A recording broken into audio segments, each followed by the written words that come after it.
के जिला के अध्यक्ष मंच पर बैठे हुए सभी साथियों का एक बार आपसे परिचय करा लें, फिर इसकी एक औपचारिक शुरुआत हम लोग करेंगे। हमारे सूत्रधार और जन स्वराज के नेता प्रशांत जी हमारे सबसे साइड में बैठे हुए हैं।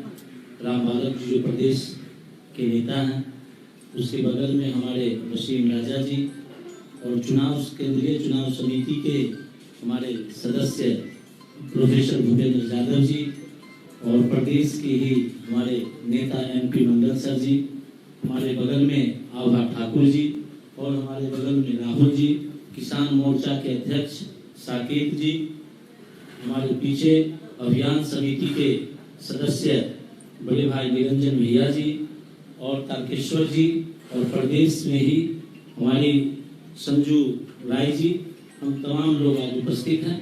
हमारे नेता ने आप लोगों को आज आमंत्रित किया है, इसके आमंत्रित आप लोग आए हैं, इसके लिए आपका हार्दिक अभिनंदन है और वंदन है। सभी साथियों का परिचय कराने के लिए धन्यवाद। परिचय का एक पर्पस ये है कि जब मैं पिछली बार समस्तीपुर में आज से 2 बरस पहले आया था, तब मैं एक तरह से अकेले ही आया था। हालांकि संख्या के हिसाब से कई सारे साथी मेरे साथ तब से जुड़े हुए हैं, तब जब से पदयात्रा चल रही है या उससे भी पहले से। लेकिन पिछले वर्ष 2 अक्टूबर को उस अभियान, उस प्रयास से जुड़ने वाले हजारों लाखों की संख्या में लोगों ने मिलकर एक दल का विधिवत गठन कर लिया है, जिसका नाम जन स्वराज है। और आप सब यहाँ पर महत्वपूर्ण उसके संगठन के पदाधिकारी हैं।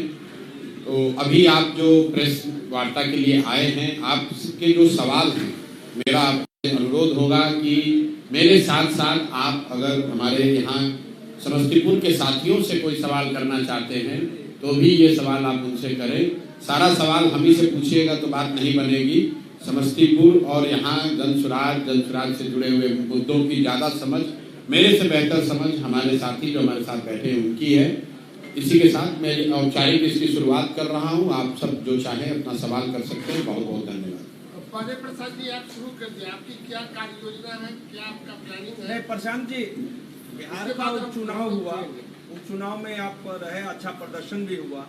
आने वाला विधानसभा चुनाव में क्या रणनीति है पार्टी की और क्या आपका? रणनीति साफ है। बिहार की जनता बदलाव चाहती है और पिछले 2-2.5 बरस का मेरा अनुभव यही बता रहा है कि बिहार में एक बड़ी संख्या में, मैं समझता हूँ करीब 2/3 लोग, चाहे वो किसी भी दल, किसी भी विचारधारा के मानने वाले हों, लोग बदलाव चाहते हैं।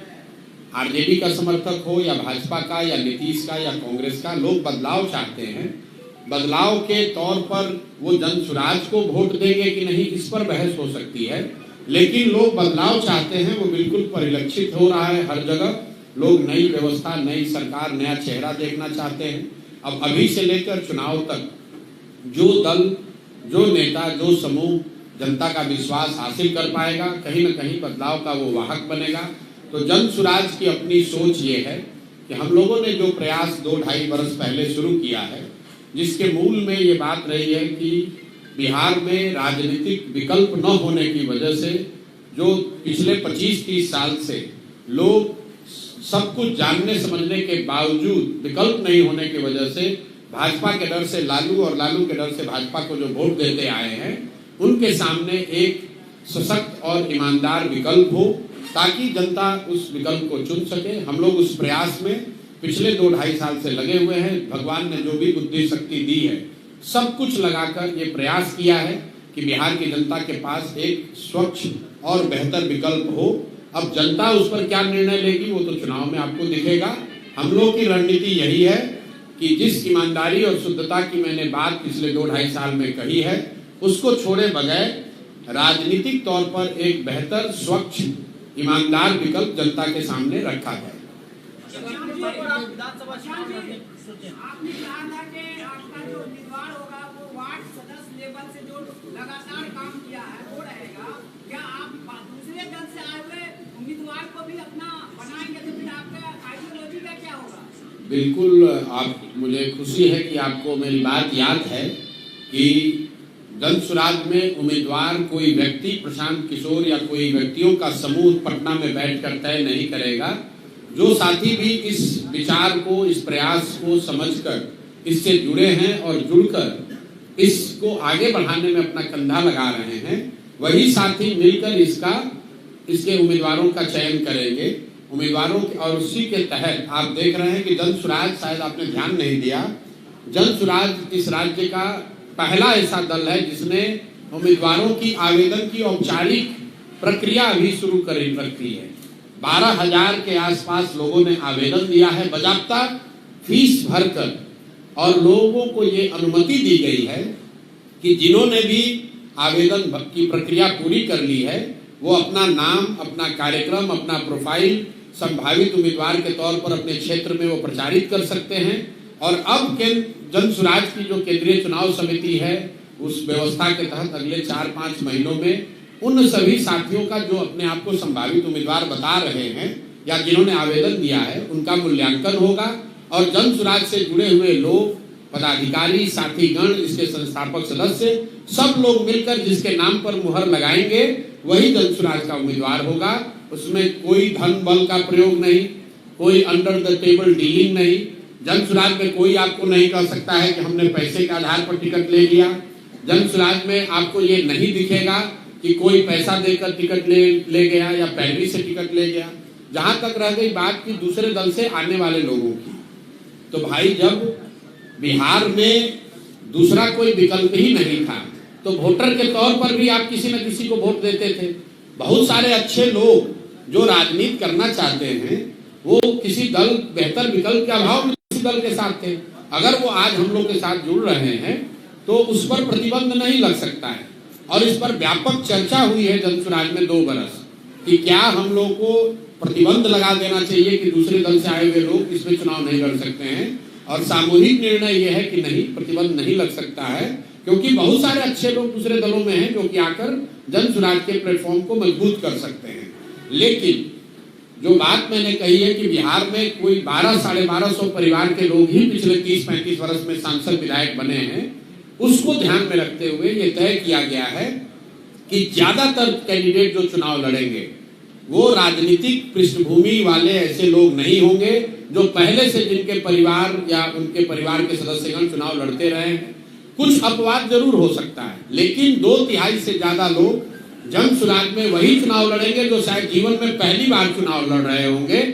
और कुछ लोग तो उसमें ज्यादातर लोग ऐसे होंगे जिन्होंने कि शायद राजनीति ही अपनी पहली बार जीवन में शुरू की है।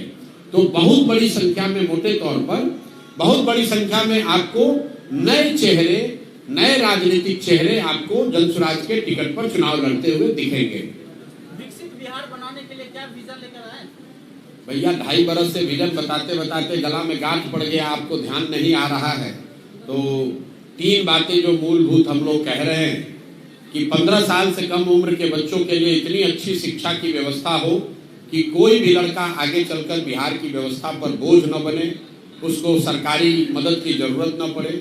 15 साल से 50 साल की उम्र के जो युवा हैं जो वापस जाकर पढ़ नहीं सकते हैं, जो उनको हर हालत में उनके हाथ में पूंजी उपलब्ध कराया जाए ताकि वो स्वरोजगार कर सकें, अपने लिए रोजगार और इनकम का जरिया पैदा कर सकें।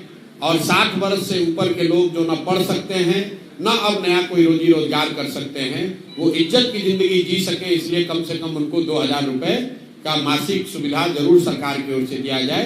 ये 3 बातें हम लोग मूलतः बता रहे हैं। लेकिन पूरे बिहार के विकसित होने की जो बात है, हम लोगों ने कहा है कि पंचायत वाइज योजना बनाकर जारी करेंगे। और पूरे बिहार को विकसित कैसे बनाना है, ये 2 मिनट में आपके कैमरे पर तो उसका उत्तर पूरा संभव नहीं है, लेकिन मूलभूत शिक्षा और रोजगार, हर व्यक्ति, हर बच्चा बढ़िया पढ़े और जो युवा है उसको रोजी रोजगार यहाँ हो, उसको पलायन न करना पड़े। ये मूल बात है जो कि बिहार को प्रगति के रास्ते पर वापस से ला सकता है। प्रशांत जी, आप जो है नीतीश कुमार के साथ भी रहे हैं, आजकल जो उनका हरकत है उसको किस नजर से देखते हैं? देखिए, नीतीश जी की जो हरकत है या जो उनकी भाव भंगिमा है, जो उनके वक्तव्य हैं, इसको लेकर मैं ज्यादातर पिछले 2-2.5 साल में मैंने कोई वक्तव्य दिया नहीं। सबसे पहले नीतीश जी के स्वास्थ्य को लेकर टीका टिप्पणी उन्हीं के सहयोगी भाजपा के सुशील कुमार मोदी जी ने शुरू की। नवंबर 2023 में पहली बार सुशील मोदी जी ने कहा कि लगता है कि नीतीश जी गंभीर मानसिक रोग से पीड़ित हैं। उसके बाद से बिहार के करीब करीब सभी नेताओं ने उनके स्वास्थ्य पर टीका टिप्पणी की है। मैंने कभी टिप्पणी नहीं की थी जनवरी तक, लेकिन जनवरी में जब बीपीएससी का आंदोलन चल रहा था, अधिकारियों से या व्यवस्था से हम लोग की बातचीत चल रही थी, तब मुझे इस बात का अधिकारियों के माध्यम से भी फिर से ज्ञान हुआ, समझ आई कि नीतीश जी की मानसिक हालत दिनों दिन इतनी खराब हो गई है कि उनको ज्यादातर विषयों की समझ ही नहीं है, कोई उनको पता ही नहीं चल रहा है कि राज्य में हो क्या रहा है। तब मैंने ये कहा है कि बिहार में अगर कोई सिपाही भी नियुक्त होता है तो उसका मेडिकल जांच होता है। कोई भी नौकरी, अगर आप पत्रकार हैं, अगर आप मानसिक तौर पर स्वस्थ नहीं है तो आपको पत्रकारिता की अनुमति नहीं दी जाएगी। ऐसा कैसे है कि 13 करोड़ लोगों के राज्य के मुख्यमंत्री, उनके मानसिक स्वास्थ्य की स्थिति को लेकर रोज चर्चा टिप्पणी हो रही है और सरकार की ओर से कोई वक्तव्य नहीं है, सरकार ने उसका कोई संज्ञान नहीं लिया। फिर हमने कैमरे पर कहा और आज रिपीट कर देते हैं, नीतीश कुमार शारीरिक तौर से थके हुए और मानसिक तौर पर अस्वस्थ हो गए हैं। और अगर इसका प्रमाण आपको जानना है तो खाली आप खड़े होकर नीतीश कुमार जी से उनके मंत्री परिषद के सदस्यों का नाम पूछ लीजिए।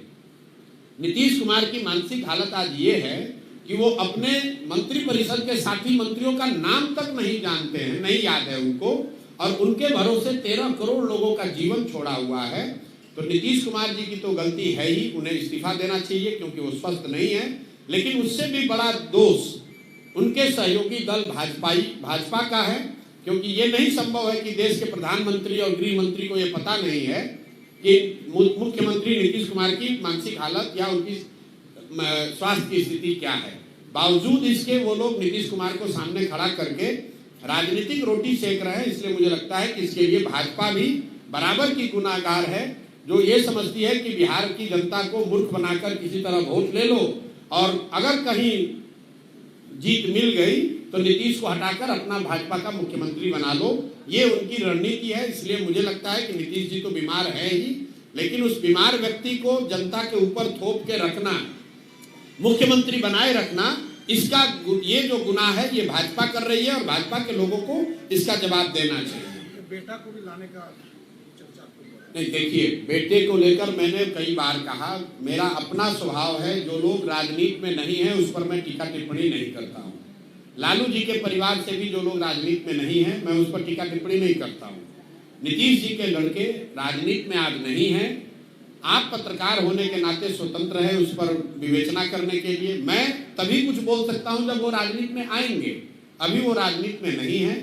ऐसी कोई औपचारिक घोषणा नीतीश जी के द्वारा या उनके दल के द्वारा नहीं की गई है। इसलिए मुझे लगता है कि किसी भी प्राइवेट सिटीजन के बारे में कोई टीका टिप्पणी नहीं होनी चाहिए, मैं भी नहीं करूंगा। अच्छा प्रशांत जी, अगर आप इन फ्यूचर बिहार में आपकी पार्टी अगर मुख्यमंत्री बनने के कगार पर अगर आती है तो क्या आप मुसलमान को मुख्यमंत्री बनाएंगे अपनी पार्टी से? बिहार में मुख्यमंत्री जन सुराज का बनेगा और जन सुराज में 1 करोड़ से ज्यादा लोग मिलकर अगर दल बनाए हैं, दल में नेताओं का चयन किए हैं, संगठन किसको देना है ये तय किया है, तो जिस दिन सारे विधायक चुनकर आएंगे दल वाले बैठकर ये भी तय कर लेंगे कि उनका नेता कौन होगा, मुख्यमंत्री कौन होगा। वो मुसलमान भी हो सकता है, दलित भी हो सकता है, अति पिछड़ा भी हो सकता है, सामान्य वर्ग का भी हो सकता है। महागठबंधन का भविष्य क्या देखते हैं प्रशांत? महागठबंधन पहले बनने तो दीजिए। क्या आपको मालूम है कि महागठबंधन में कौन से दल हैं? हमें तो नहीं मालूम है। आरजेडी एक दल है, कांग्रेस उसमें रहेगी कि नहीं रहेगी, कितने सीट पर रहेगी, वो तो वही बता सकते हैं। अभी तो आप देख रहे हैं कि कांग्रेस वाले अपना अध्यक्ष ही बदल रहे हैं, अब कोई यात्रा वात्रा शुरू कर रहे हैं। तो ये तो अभी से लेकर अक्टूबर तक खींचतान उठा पटक चलता रहेगा। जहां तक जनसुराज की बात है, हम लोगों ने कहा जुलाई आते आते हम लोग आपको स्पष्ट तौर पर 243 उम्मीदवार की पृष्ठभूमि, बिल्कुल दूध का दूध पानी का पानी आपके सामने, जनता के सामने रख देंगे कि ये हम लोग के 243 उम्मीदवार हैं, बिना इसकी चिंता किए हुए कि दूसरे दल का उम्मीदवार किस जाति का होगा, किस दल का होगा, क्या समीकरण बनाएगा। हम लोग का समीकरण विकास है, हम लोग का समीकरण बिहार का सुधार है, हम लोग की ताकत ईमानदारी और शुद्धता है, और उसी के आधार पर हम लोग चलेंगे। दूसरे दल वाले क्या करते हैं इससे कोई लेना देना नहीं है। बहुत आदमी सुझाव दे रहा है भैया यहाँ आरजेडी इस जाति का देगा तो हम लोग को ये देना चाहिए। आप जब कंपटीशन की तैयारी करते हैं, आईएएस पीसीएस की तैयारी करते हैं, तो आप ये थोड़ी चिंता करते हैं कि दूसरा कैसे पढ़ रहा है। आप अपनी अच्छी पढ़ाई करते हैं, आपको मालूम है मैं अच्छा पढ़ूंगा, मुझे नंबर आएगा, मैं कम्पीट कर जाऊंगा। तो जन सुराज उसी मोटो पर चल रहा है। हम लोग अपना प्रयास जो भी हो सकता है वो करेंगे, सबसे अच्छे लोगों को उम्मीदवार बनाएंगे। जनता के सामने एजेंडा रखा है, जनता को तय करना है कि उनको वोट किसको देना है। एक सवाल है मेरा, ये बताइए कि आप अगर जीत के जाते हैं, आपकी संख्या बल को देखते हुए सरकार बनाने की इच्छा तो रखेंगे, अगर सरकार बनाने की इच्छा रखते हैं, आपके पास सदस्यों की संख्या कम है, तो फिर उस स्थिति में आप किसी दल से जुड़ना पसंद करेंगे, ये या इंडिया? पहले आपने कहा सरकार बनाने की इच्छा रखते हैं। प्रशांत किशोर के लिए और मैं समझता हूं कि जनसुराज में जुड़े हुए बहुत सारे साथियों के लिए राजनीति सिर्फ एमएलए एमपी बनने का उद्देश्य नहीं, का जरिया नहीं। हमारे लिए राजनीति सिर्फ एमएलए बन जाए, मंत्री बन जाए, कुछ पैसा कमा ले, ठेका ले ले, ये मेरा उद्देश्य नहीं। राजनीति हमारे लिए समाज का आवाज बनना है, समाज के लिए कुछ करना है, इसलिए राजनीति कर रहे हैं। ऐसी कोई स्थिति नहीं आएगी जिसमें हम लोग कभी किसी के साथ गठबंधन करें, ना चुनाव से पहले ना चुनाव के बाद। चुनाव से पहले भी 243 सीट पर ही लड़ रहे हैं, और चुनाव के बाद अगर सरकार बनाने भर नंबर नहीं आया तो हम लोग को कोई जल्दी नहीं है, 5 साल और बिहार की आवाज बनकर रहेंगे। आज हमारे पास एक भी विधायक नहीं है, तो क्या राजनीतिक तौर पर मुझे आप सीरियसली नहीं ले रहे? इतने सारे पत्रकार बंधु क्यों आए हैं? हमारे पास विधायक तो नहीं है। कोई विधायक मंत्री आ जाए तो इतने पत्रकार नहीं आएंगे। अगर हमको 10,000 लोग सुनने आ रहे हैं तो क्यों आ रहे हैं? क्योंकि उनको इस राजनीतिक प्रयास में कुछ शुद्धता, कुछ ईमानदारी दिख रही है, इसमें कुछ होप दिख रहा है। कोई विधायक की ताकत नहीं है, कोई मंत्री आएगा तो इतना चर्चा का कारण नहीं बनेगा। और ये ताकत प्रशांत किशोर की नहीं है, ये ताकत इस प्रयास की है जिसमें पहली बार बिहार के एक बड़े वर्ग को कहीं न कहीं उम्मीद की किरण दिख रही है कि शायद बिहार में भी सुधार हो जाए, शायद बिहार भी देश के अन्य राज्यों की तरह विकास के रास्ते पर आ जाए। ये उस सोच की, ये उस होप की ताकत है। तो आप बिल्कुल लिख लीजिए, निश्चिंत हो जाइए, जनसुराज अपने दम पर चुनाव लड़ेगा, अपने दम पर चुनाव जीतेगा। अगर किसी वजह से नहीं जीते तो विपक्ष में बैठेंगे, घर पर बैठना मंजूर होगा, लेकिन किसी के साथ समझौता नहीं करेंगे। एक और सवाल है प्रसन्न, अभी हाल के दिनों में जो मैंने कहा था कि सवाल इस मंच पर बैठे हुए सारे लोगों से आप लोग कर सकते हैं, आप हम ही को किए जा रहे हैं।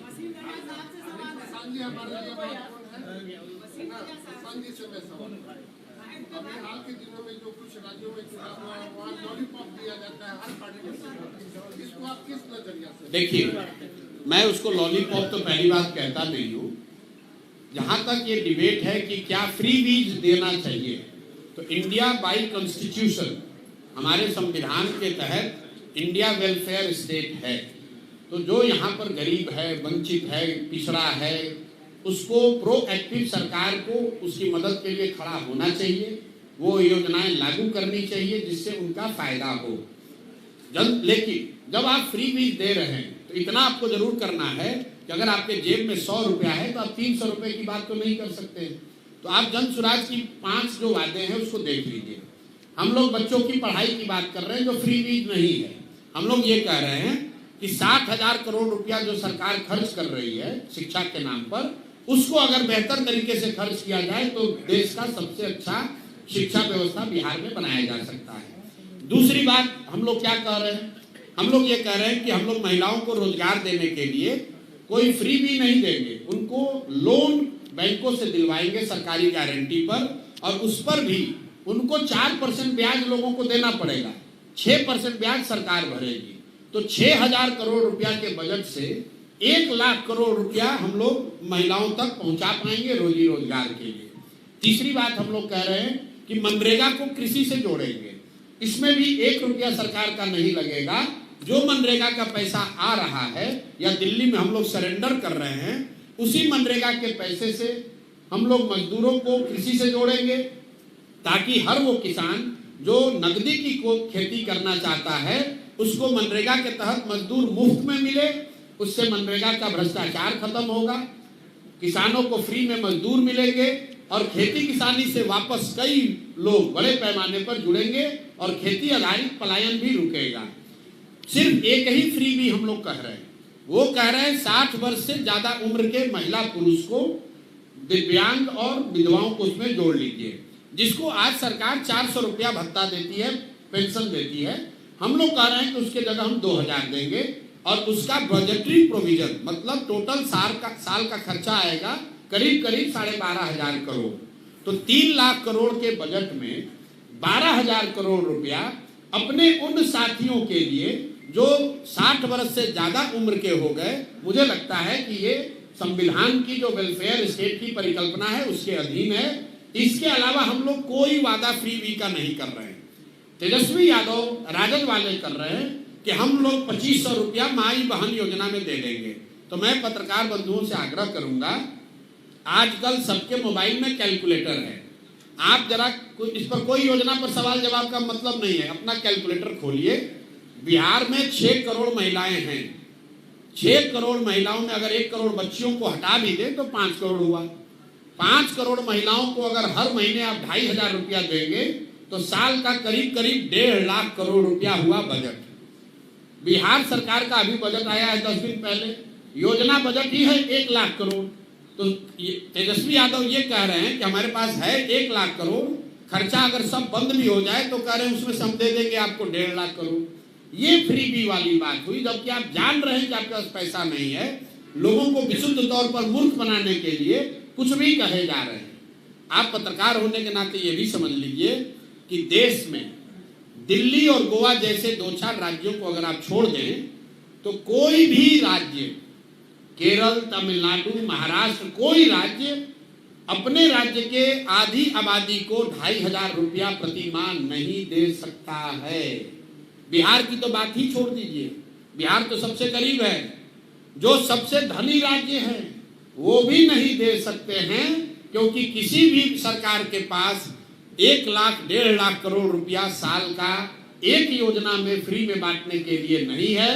तो कहीं आप सुनते हैं कि लाडली योजना या झारखंड में योजना, वहां पर भी 2,500 रुपया हर महिला को नहीं दिया जा रहा है, वो कंडीशनल ट्रांसफर है। बंगाल में 500 रुपया दिया जा रहा है, तमिलनाडु में 1,000 दिया जा रहा है, लेकिन वो भी उनको दिया जा रहा है जो गरीबी रेखा से नीचे हैं या किसी विशेष सामाजिक वर्ग से, दलित वर्ग से आते हैं या अति पिछड़ा वर्ग से आते हैं।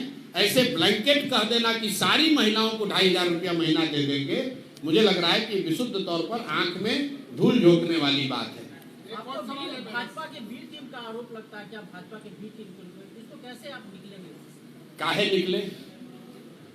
कौन आरोप लगाया है? आप लगा रहे हैं? हम नहीं लगा रहे हैं। कौन लगा रहा है? लोग का नाम बताइए। आरजेडी लगा रहे हैं। आरजेडी लगा रहा है। तो आरजेडी तो कह रहा है कि हम बिहार को बहुत विकास कर दिए। आरजेडी का बात मान लीजिएगा। आरजेडी वाले तो ये कह रहे हैं कि बिहार में सारे अति पिछड़े, सारे गरीब, सारे वंचित का हम लोगों ने कल्याण कर दिया। तो क्या आरजेडी की बात मान लीजिएगा? आरजेडी मुसलमानों को डराकर, भाजपा का डर दिखाकर पिछले 30 वर्ष से मुसलमानों का शोषण कर रहे हैं। न उनको भागीदारी दी, न उनको विकास दिया, न उन भाजपा को हरा पाए। तो आरजेडी के लिए मुसलमान तो लालटेन का किरासन तेल है। और जब पहली बार वो किरासन तेल उनके लालटेन से निकल गया, अब वो जनसुराज की ओर जा रहा है, तो उनका लालटेन बुझ रहा है। जब लालटेन बुझेगा तो आप चिल्लाओगे ही कि अरे भाई रोको रोको रोको। तो बात कहने के लिए तो कुछ है नहीं कि क्यों नहीं जनसुराज, तो एक ही बात कहते जाइए। भाजपा का बी टीम है। अरे भाई आप कौन है सर्टिफिकेट बांटने वाले? आप कौन है सर्टिफिकेट बांटने वाले? आपको किसने अधिकार दिया है? हमको तो किसी ने नहीं कहा, आरजेडी वाले कह रहे हैं। तो हम कह देंगे कि तेजस्वी यादव भाजपा के बी टीम है, आप मान लीजिएगा? आपने कभी पूछा तेजस्वी यादव से कि जनसुराज वाले कह रहे हैं कि आप भाजपा के बी टीम है या आप मुसलमानों का खून चूस रहे हैं पिछले 30 साल से? आपने सवाल पूछा हमसे? अरे हमसे जरूर पूछिए, लेकिन इतनी हिम्मत पत्रकार के तौर पर रखिए कि उनसे भी तो पूछिए जो दूसरे आते हैं सामने। कभी मिले हैं तेजस्वी यादव से? आते हैं तो पूछा जाता है, हमने अभी कभी सुना नहीं। अगली बार आए तो पूछिएगा जरूर, अगली बार आए तो पूछिएगा जरूर। मतलब कोई सामने मिल जाए उसको आप 1000 सवाल पूछिएगा। और तेजस्वी यादव को पिछली बार आपने पत्रकार वार्ता में कब सवाल किया था, नीतीश कुमार से आपने कब सवाल पूछा था, मुझे याद नहीं है। अगर आपको होगा तो हमको बता दीजिएगा कि देखिए सर ये क्लिप हमने पूछा था तेजस्वी यादव से।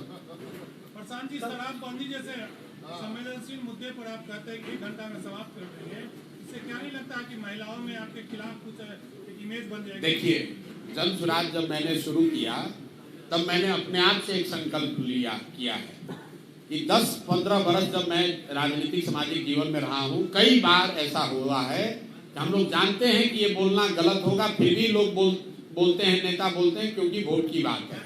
तो मैंने ये संकल्प लिया है कि मैं इस पूरे अभियान में बोलूंगा वही जो सही होगा, चाहे वोट मिले या ना मिले। मैं ऐसा समझता हूं कि शराब से बिहार का फायदे के बजाय नुकसान हो रहा है, और महिलाओं के लिए भी जिनके सशक्तिकरण की बात हो रही है उनका भी नुकसान हो रहा है। इसीलिए मैं कह रहा हूं कि शराबबंदी यहाँ से हटाई जाएगी। पहली बात तो कि बिहार में शराबबंदी है ही नहीं। शराबबंदी के नाम पर खाली शराब का दुकान बंद है, शराब बंद कहाँ है? शराब तो हर घर में बिक ही रहा है। तो किस फायदे की बात कर रहे हैं? और आप तर्क की बात छोड़ दीजिए, आप लोग सब पत्रकार हैं, आप लोग जरा भाजपाइयों से पूछिए कि भाई इतना अच्छा अगर महिला सशक्तिकरण का विकास का मॉडल शराबबंदी है, तो ये बढ़िया वाला मिठाई तुम लोग खाली बिहार के लिए क्यों रखे हो? देश में क्यों नहीं लागू कर दे रहे हो भाई? देश में भी तो भाजपा की सरकार है। अगर शराबबंदी से ही सब फायदा है तो ये फायदा सिर्फ बिहार के लोगों को क्यों दिया जा रहा है? उत्तर प्रदेश में योगी जी क्यों नहीं लागू कर दे रहे हैं इसको? आप ये सवाल पूछिए तो सही, सारा हेकड़ी हवा हो जाएगा। अरे बिहार के बच्चों के से मजदूरी करा रहे हो, उसको सूखा नशा हो रहा है, उसकी तुमको चिंता नहीं है, तुम तो कहोगे ही कि शराबबंदी अच्छी है। शराबबंदी अगर अच्छी है, मान लिया बात को, मान लिया कि गांधी ने कहा, एक तो सब बात को मैं खारिज करता हूं, लेकिन बहस के लिए एक बार मान लीजिए कि गांधी जी ने कहा, तो गांधी जी ने खाली बिहार के लिए कहा था कि पूरे देश के लिए कहा था? तो पूरे देश में क्यों नहीं लागू करते हो? उत्तर प्रदेश में क्यों नहीं लागू कर रहे हो? खाली बिहार के लोग को इतना बढ़िया लड्डू खिलाइएगा। शराबबंदी का लड्डू खाली बिहार का लोग ही क्यों खाएगा भाई? इतना बढ़िया लड्डू है पूरे राज्य में, पूरे देश में खिलाइए। आप लोग कभी सवाल ही नहीं पूछ रहे हैं। रोज ये कहे जा रहे हैं, प्रशांत किशोर कह रहे हैं शराबबंदी। अरे भाई भाजपाइयों को पकड़िए, भाजपा का जो डिप्टी सीएम उनको पकड़िए और कहिए कि सर शराबबंदी से इतना फायदा बिहार में हो रहा है, तो यूपी के लोगों को काहे वंचित किए हुए हैं, उनको भी तुरंत इसका फायदा दिलवाइए। जाके धरने पर बैठ जाइए, मोदी जी अगली बार आते हैं तो जरा कहलवा दीजिए कि पूरे देश में शराबबंदी लागू हो जाएगा, दम दिख जाएगा। अभी अगर दम है भाजपाइयों में तो उनसे कहिए कि जरा कह दें कि पूरे देश में शराबबंदी लागू हो जाएगा, क्योंकि गांधी जी ने कहा था जैसा वो दावा कर रहे हैं। गांधी जी खाली बिहार के लिए कहे थे, बिहार के लोगों को मूर्ख बनाने का और कोई उपाय नहीं है। फैक्ट्री बिहार में क्यों नहीं लगेगा? इसलिए नहीं लगेगा कि फैक्ट्री बिहार में लगेगा तो 12,000 रुपया में मजदूरी करने के लिए गुजरात में मजदूर आएगा कहाँ से? यहाँ शराबबंदी लागू नहीं रहेगा तो बिहार का आदमी पीछे रहेगा कैसे? 20,000 करोड़ का साल का नुकसान नहीं होगा तो हम लोग केंद्र के सामने जाकर हाथ क्यों फैलाएंगे? पटना सेंट्रल यूनिवर्सिटी बनना चाहिए, इसकी क्या जरूरत है? शराबबंदी नहीं होती, 5,000 करोड़ रुपया लगाकर बिहार अपने दम पर सेंट्रल यूनिवर्सिटी बना सकता है। क्या जरूरत है भीख मांगने की दिल्ली से? सर वक्फ को किस प्रकार देख रहे हैं, जिस प्रकार देश में माहौल सृष्टि हुआ है? वक्फ के खिलाफ हैं, लेकिन जब इतिहास लिखा जाएगा तो वक्फ के कानून बनाने का एकमात्र दोषी नीतीश कुमार होंगे, क्योंकि आज उन्हीं के पास वो 12 सांसद हैं जो अगर वोट न करें तो वक्फ का कानून न बनेगा।